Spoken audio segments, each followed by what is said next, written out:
Qur'an We 21 Esir. Aptori Memetimin Hezret. 4. Qur'an Erkinlikning mash'ilidur. Qur'anda ahiret, cehennem kunlari bilan insonlarni ogohlantiradigan oyatlar xeyli ko'p salmoqni egallaydi. İslam düşmanlari bu oyatlarning bir qismini dalil ko'rsatib, İslam dini vahimi dini deyishidi. Qur'anda Allah'tan qo'rqish to'g'risidagi oyat ko'p takrorlanib turdi. Mendilla qo'rqinglar. Baqara surasi 40 oyat. Nima uchun? Ular, ya'ni zolimlardan qo'rqmanglar. Mendan qo'rqinglar. Baqara surasi 150 oyat. Kishilardan qo'rqmanglar, mendan qo'rqinglar. Maida surasi 44 oyat. Zalimlardan, kuchliklardan emas, faqatla o'likni tirildirdigan, tirikni o'ldirdigan Allohdan qo'rqish. Bu dunyoda insoniy axloq, insof, vijdon yo'liga haydakchilik qiladigan qamchidir. Siz tanha o'ltirib shundoq o'ylab beqing. Sizga o'lim yaqinlashdi. Yaxshi ko'rgan ayolingiz, balalaringiz, tuqqan, do'st birodarlaringiz, shon shuhratingiz bu dunyoda qoladi. Siz o'lib ketasiz. Sizni to'pining ostiga ko'mib etadi. Sizning boyligingiz, kishilik munosabatlaringiz, kuch-qudratingiz sizga yaqinlab kelayotgan o'limni to'sib qilishga ojiz.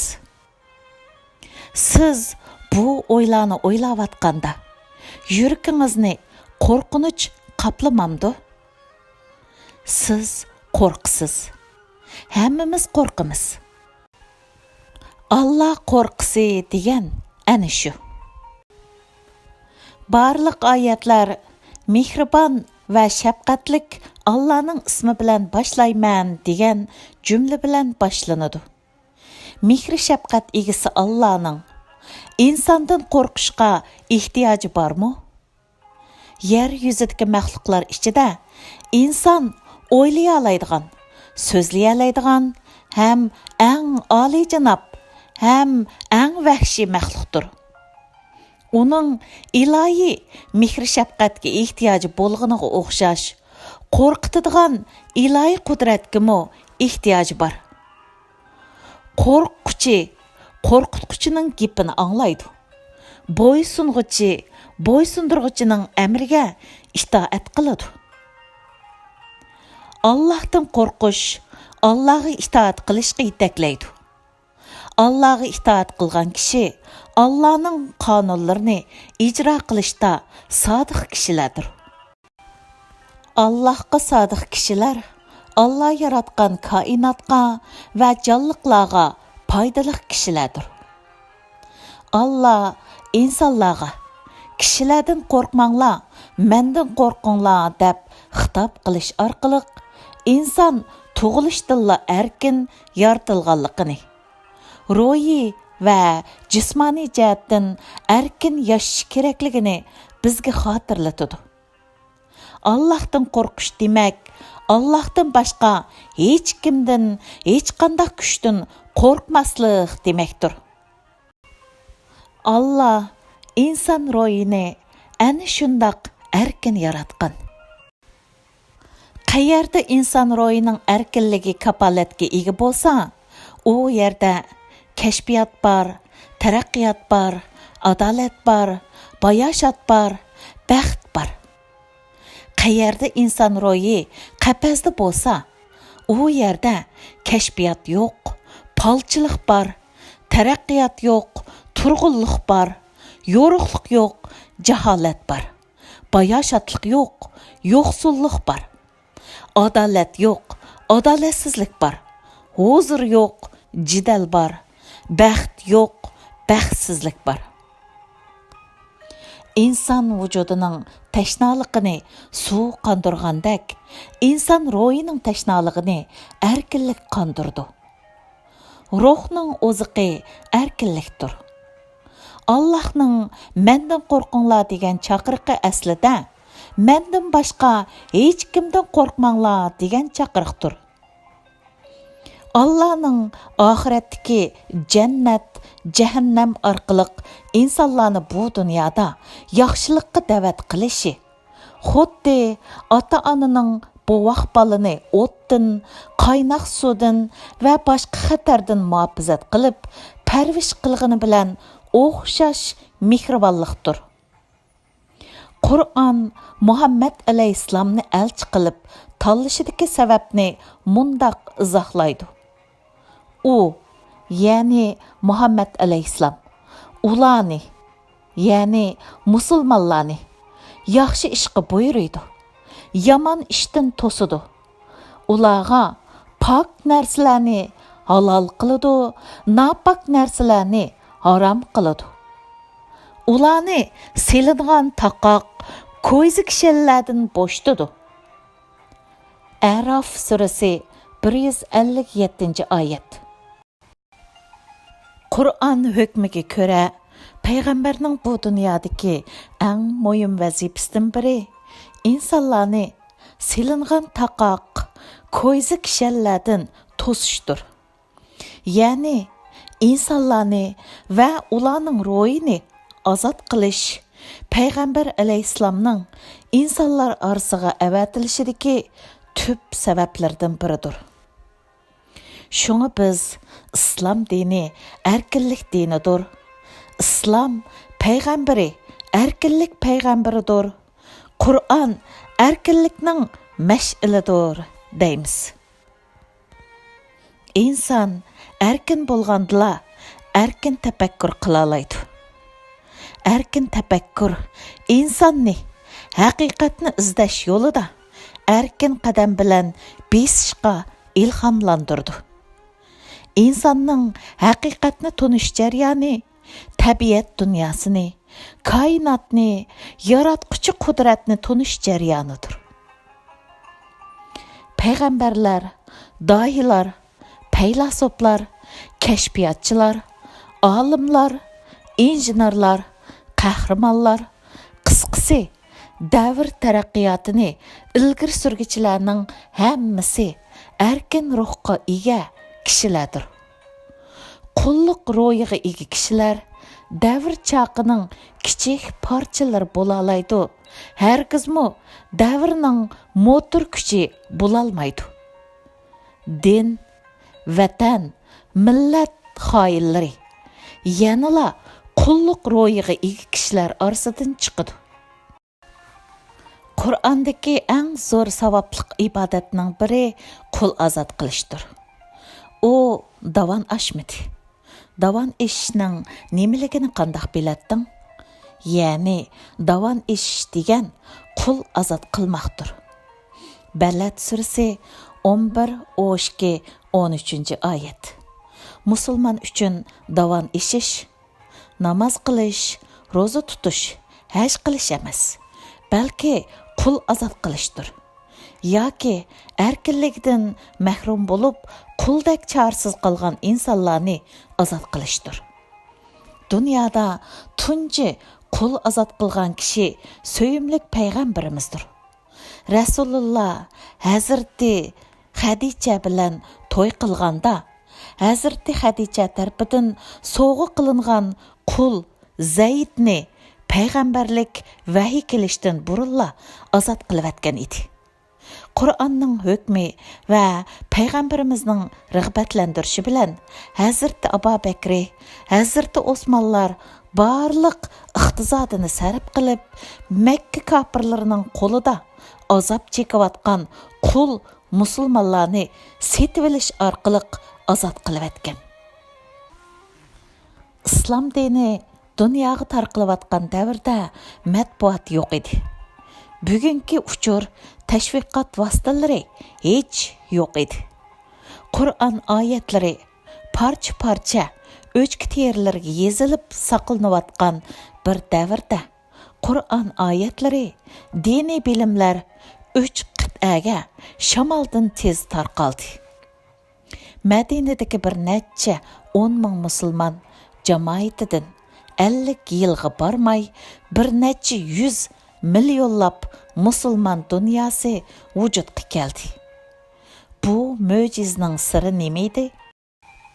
Siri shu ediki, islom bayrog'i yetib borganli yerda Qur'on hukmi bilan insonlarni taqoq, ko'ysi kishandan bo'shtishi, qullarning ozod qilinishi, ezilganlarning qad ko'tirishi, zolimlarning yo'q qilinishi edi.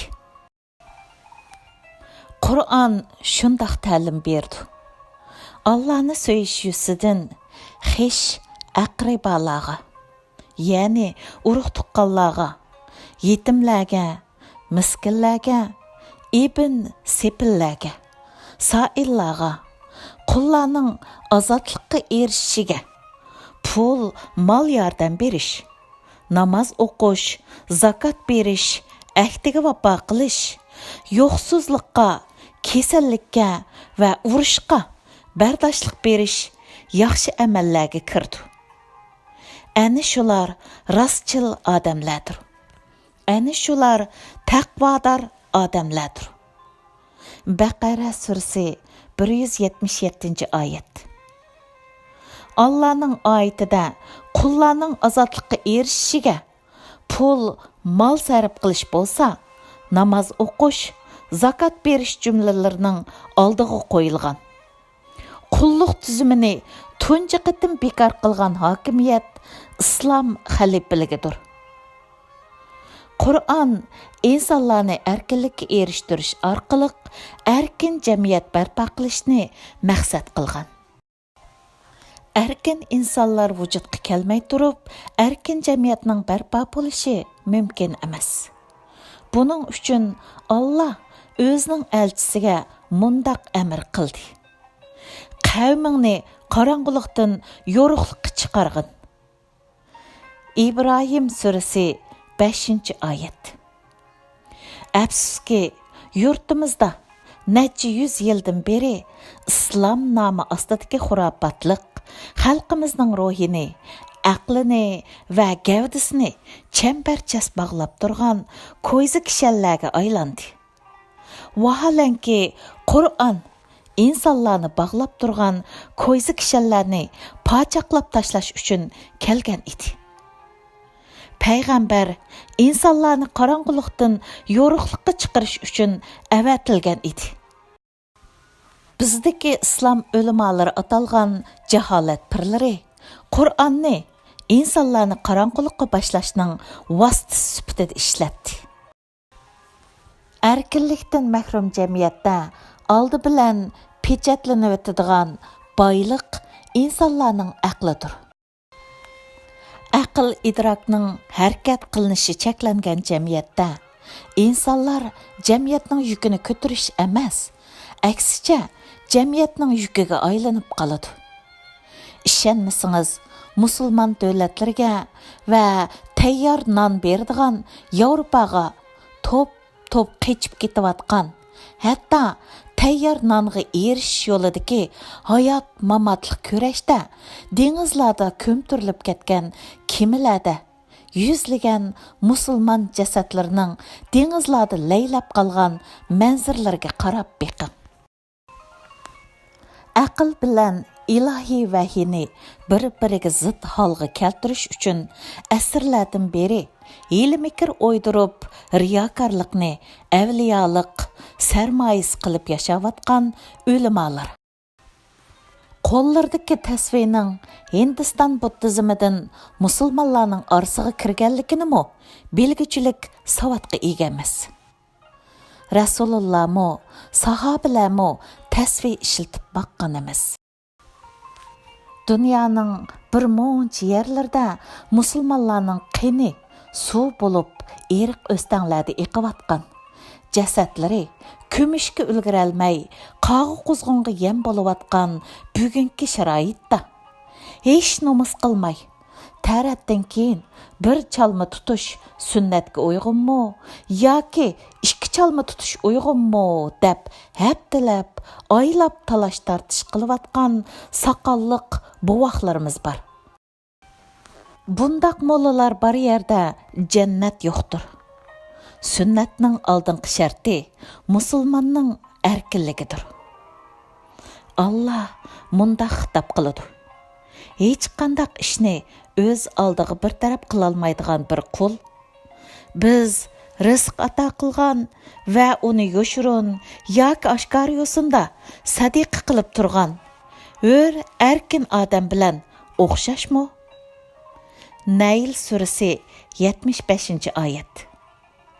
Qul erkinlikdan mahrum insondir. Xo'jayini tarafidan uy hayvonlar qatorida ko'riladi. Uning hech qandaq ishni o'z oldiga bir taraf qilolmaydiganligi, uning fikr qilish qobiliyatining tamoman yo'qotilganligidandir. Hur erkin odam ishlab chiqarg'uchi, boylik yaratquchi va yaratgan boylikni ehtiyoji bo'lganlarga sadiqa qilib berguchi kishidir. Ya'ni erkin odam jamiyatning mas'uliyatini ustiga olg'uchi, qul odam jamiyatda hech qanday mas'uliyatni ustiga ilishni o'ylabmi qo'ymaydigan insondir. Qulluq inson tabiatini hayvonlashtirdi. Shunga Allah zulmga sukut qilgan qullarni la'natlaydi. Allahning nazarida hayvonlarning eng yomoni g'as bo'lib olgan, g'achi bo'lib olgan, aqlini yo'qotgan kishilardir. Anfal surasi 22-oyat. Qur'on oyati yuqorqi kishilarga hayvon degan sifatni bergan. Aqlni yo'qotgan kishilarni Uyg'ur tilida sarang deymiz. Saranglarning erkinlikdan bahramand bo'lish iqtidori yo'qdir. Zulmga inkas qaytarmay, gachi bo'lib olgan kishilar bo'lsa, faqatla hayvonga o'xshashla, yeb ichish uchunla Allah bergan anglash, so'zlash erkinligidan, o'zligidan voz kechganlardir. Shunga Allah bu xil insonlarni hayvonlarning eng yomoni deb ta'riflaydi. Qullarning uy hayvonlaridan farqi yo'qdir. Erkinlikning qimmatini hech qanday moddiy o'lchamlar bilan o'lchash mumkin emas. Allah inson ruhini erkin yaratdi. Siz ucholmaysiz, ammo xiyolingiz uchadi. Siz bir yerda tursingizmi, xiyolingiz dunyoni kezadi. Ruhni qafasda tutish mumkin emas. Faqat qullarning ruhila qafasga o'rgangan bo'ladi. Payg'ambarlar tarixi qullarni ozod qilish, qulluq ruhini ozod qilish tarixidir. Qullar ichidan payg'ambarlar chiqqan emas. Ammo payg'ambarlar qullarni ozod qilish uchun avatilgan. Qur'on rivoyatiga ko'ra, Musa alayhissalomning qavmi bo'lgan Yahudilar Misrda 400 yil qulluq hayotda yashagan edi. Misr podshohi Firavun Yahudilarning erkinligi uchun isyon qilishining oldini olish uchun Yahudilarning yangi tug'ilgan qizlarini elib qilib, erkak bovoqlarni o'ldirib etish farmoni chiqargan edi. Musa ana shundaq davrda qul Yahudi oilasida dunyoga keldi. Biroq Musaning onasi bovoqning o'ldirilishidan qo'rqib, bir sanduq yasab, bovoqni sanduqning ichiga selib, sanduqni Nil daryosida eqtivatdi. Allah eqib ketayotgan Musani Firavunning sayliga chiqqan ayolining ko'rib qilishiga muyassar qildi. Sanduqni ko'rgan podshoning ayoli xizmatchilariga sanduqni suzib oldirdi. Bovoqni uyiga akitib, bola qilib beqib oldi. Musa padişahның sarayida esilzodi bo'lib yetishdi. Barliq yahudilar qul edi. Yalğız birli yahudi erkin edi. U bo'lsimi Musa edi. Allah Musani payg'ambarlikka tanladi va yahudilarni qulluqdan qutuldirib, erkinlikka erishtirib, o'z yurtlariga elib ketish vazifasini Musaga topshirdi. Musa payg'ambarlik tanlanish harpisida erkinlik izlab yo'lga chiqqan safari Qur'onda mundaq bayon qilinadi. O'z vaqtida Musa yosh xodimga, ya'ni Yushiya bin Nunga, ikki daryoning qo'shildigan joyiga yetmaguncha mengishni to'xtatmayman. Uzoqqacha mengaverman dedi. Ular daryoning qo'shildigan joyiga yetib borganda beliqni unutib qoldi. Beliq daryoga yo'l elib kirib ketib qoldi. Ular ikki daryoning qo'shildigan joyidan o'tganda Musa yosh xodimiga, "Attiganlik tamoqimizni elib kelgin. Bu safarimizda haqiqatan charchab ketdik" dedi. Yosh xodim, "Biz cho'ng tosh ostida aram elayotganda yuz bergan ishdan, ya'ni pishirilgan beliqning tirilib Sövetdən sakrab chiqib, daryoga kirib ketganligidan iborat qiziq ishdan xabaring bormi? Beliqning ajoyib voqeasini sana aytishni faqat shayton menga unutildiribdi." Beliq daryoga ajoyib yo'l olgan edi, dedi. Musa, "Bizning izlaydiganimizmi dal shu edi", dedi-da, kelgan izi bo'yicha keyniga yenishdi. Kayf surasi 62-63 oyat. Qur'onda Musa beliq ketgan tarafga manganda Hezret alayhissalom bilan uchrashganligi bayon qilinadi. Beliqning suvga erishishi hayotlikqa, erkinlikka erishish demakdir. Musa beliqning mo'jizlik bir shaklda tirilib, daryoga qarab yo'l olganligini bilgandan keyin bizning izlaydiganimizmi dal shu edi deydi va beliq erkinlikka erishgan tarafga qarab erkinlik izlab mangadi. Erkinlik yo'lida Hezret bilan uchrashib payg'ambarlikka tanlanadi. Qur'onda tasvirlangan quritilgan beliq ro'yi o'lgan bir millatning, ya'ni yahudilarning o'lgan ro'yining simvoli. Quritilgan beliqning tirilib, Sövetdan sakrab chiqib, daryoga kirib ketishi o'lgan milliy ruhning, ya'ni yahudilarning o'lgan ro'yining qayta tirilishining simvolidir. Ammo 400 yillik qulluq asarati ostida tamamen o'lgan milliy ruhini tirildirishning qanchalik mushkul ekanligini Qur'on tafsili bayonlar orqali tushuntirdi. Musa payg'ambar Allahning yordami bilan haddi hisobsiz qiyinchiliklardan eshib, yahudilarni Misrdan sog' salomat elib chiqib, erkinlikka erishtirdi. Yahudilar erkinlikka erishganligiga shukr qilish o'rniga Musaga yangi talablarni qo'yib, o'z payg'ambariga toqat qilg'usiz besimlarni ishiltishdan voz kechmaydi. Musa payg'ambar qavmini enisi Harunning amriga itoat qilishni toplab, o'zi Tur teg'iga Allohdan keladigan vahiyni qabul qilish uchun chiqib ketganda, yahudilar Misrliklarni aldab, elib chiqqan oltinlarni eritib, Mozayning haykalini yasab, u haykalga cho'qinib ibodat qilishga boshlaydi. Qur'on yahudilarning bu safardagi hikoya orqali yahudilarning pulga cho'qinish, pulni xudo deb bilish psixologiyasining buningdan 4000 yil burun boshlanganligining bishoratlarini berdi. Musa Tur teg'idan Tevratni elib kelganda bo'lsa, yahudilar allaburun dindan yenivilib, kafir bo'lib olganligini ko'rdi. Bu to'g'riliq Qur'onda bunu oyatlar bayon qilinadi. Ey qavmim, Allohning sizlarga bergan ne'matini yod etinglar. Ey qavmim, Allah sizlarga taqdir qilgan muqaddas zamonga, Baytul muqaddasga kiringlar. Arqanglarga chekinmanglar. Bo'lmasa, ikki dunyo ziyon tortquchilardan bo'lib qolsizlar. Ular, ey Musa, muqaddas zaminda kuchlik bir qavm bor.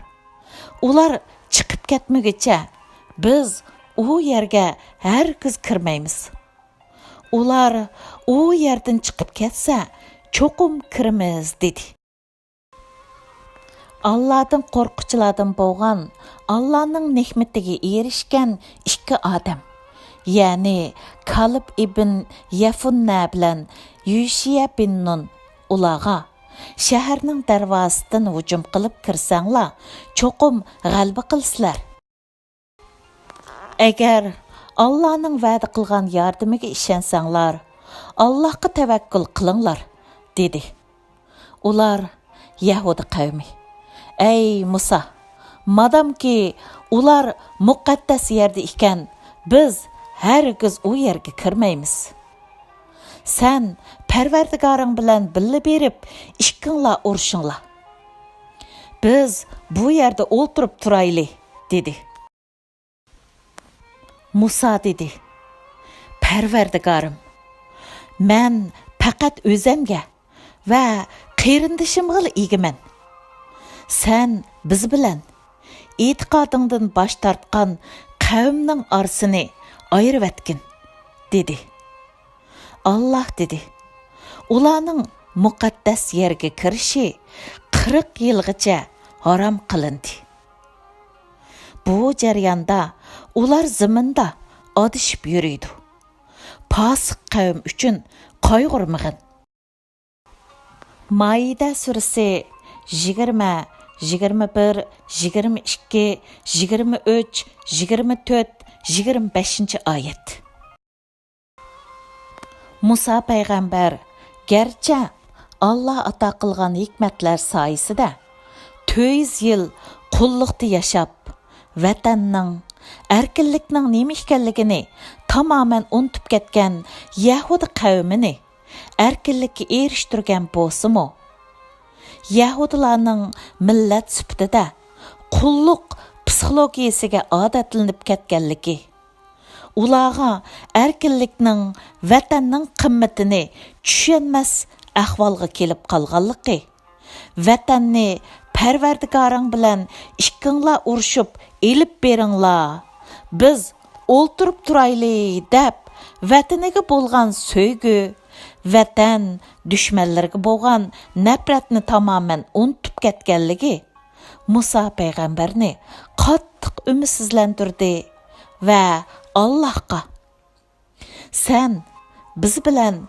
qavmimning orasini ayirib etgin, ya'ni ko'nglimdagi qavm so'ygisini chiqirib etgin. Ularning azobini o'ylab, men azoblanmay deb yalvurdi.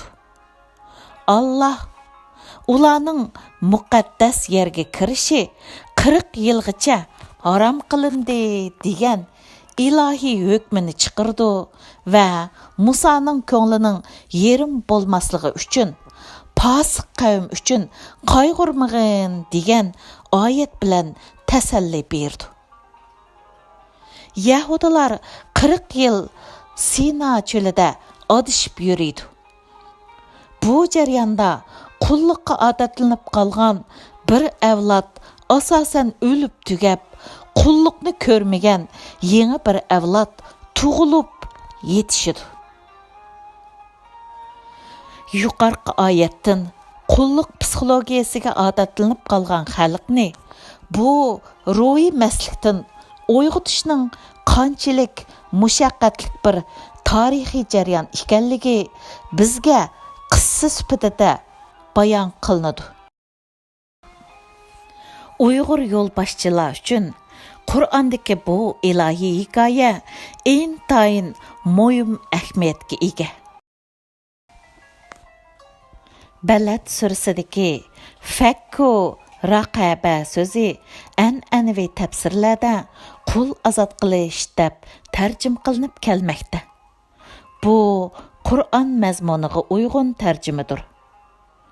Biroq fakku raqaba degan so'z aslida bo'yni bog'liqlik bo'lganlarning bo'yindagi tasmaning yeshivtilishi, bo'yin turuqning ajirtilib chiqarilishi degan mazmunlarni o'z ichiga oladi. Fakku raqaba so'zining to'g'ridan to'g'ri uyg'urcha ma'nosi erkinlikdan mahrumlarning erkinlikka erishtirilishi demakdir. Bu so'z Qur'onda ishlatilgan boshqa so'zlardek ko'p mazmunliq hikmatga ega. Qaysi zaman, qaysi zamonda bo'lishidan qat'iy nazar, har zaman, har yerda ruhiy va jismoniy bo'yin turuqlarni bo'yindan ajratish mazmunini o'z ichiga olmoqdadir. İnsan bo'lishning eng oliy fazilati insoniyatning erkinligini to'sqichi to'salg'ularni og'dirib tashlash uchun kuch chiqarishdir. Erkin bo'lmagan inson Allohning oldida huzur ichida ibodat qilish sharoitiga erisholmaydi. Shuning uchun Qur'oni Karim insonning erkinligi uchun yondirilgan mash'ĩlidur deymiz. Qur'on o'tmishning hikoyalari emas, balki kelajakning yo'ritquchi mash'ĩlidir. Qur'on ezilgan, adolatsizlikka uchirgan insonlarni erkinlik, adolatga chaqirg'uchi sadosi abadiy pasaymaydigan ilohiy signaldir. Davomi bor.